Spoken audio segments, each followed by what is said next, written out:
Tonight, I'm playing a song that waited 70 years to be heard. My grandfather wrote it in a war trench when he was 19 years old. His name was James Morgan. He was drafted into the Vietnam War.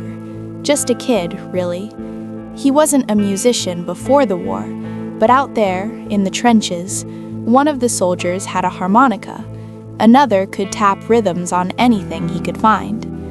My grandfather said they made music just to remember they were still human. One night, during a ceasefire, someone found an old guitar in an abandoned village. It was broken, missing 2 strings, but my grandfather learned to play it anyway. That night, he wrote a melody.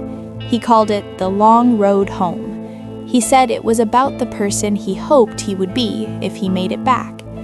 He played it once for his unit. They were sitting in a trench, exhausted, covered in mud. When he finished, nobody spoke for a long time. Then one soldier said, "Play it again." My grandfather survived the war. He came home in 1971, but he never played that song again. He told me some things belonged to a specific moment in time, that playing it in peace didn't feel right. He wrote the melody down in a small notebook, just notes, no words, and he kept it in a drawer for 70 years. Last year, my grandfather got very sick. Before he passed, he gave me that notebook. His hands were shaking when he handed it to me. He said, "I never played this again because I was afraid it would take me back to that place.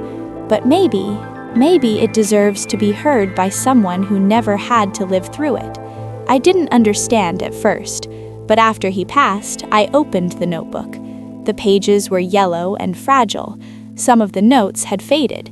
I had to fill in a few gaps, but I tried to stay true to what he wrote, and as I practiced it, I realized something. This wasn't a sad song.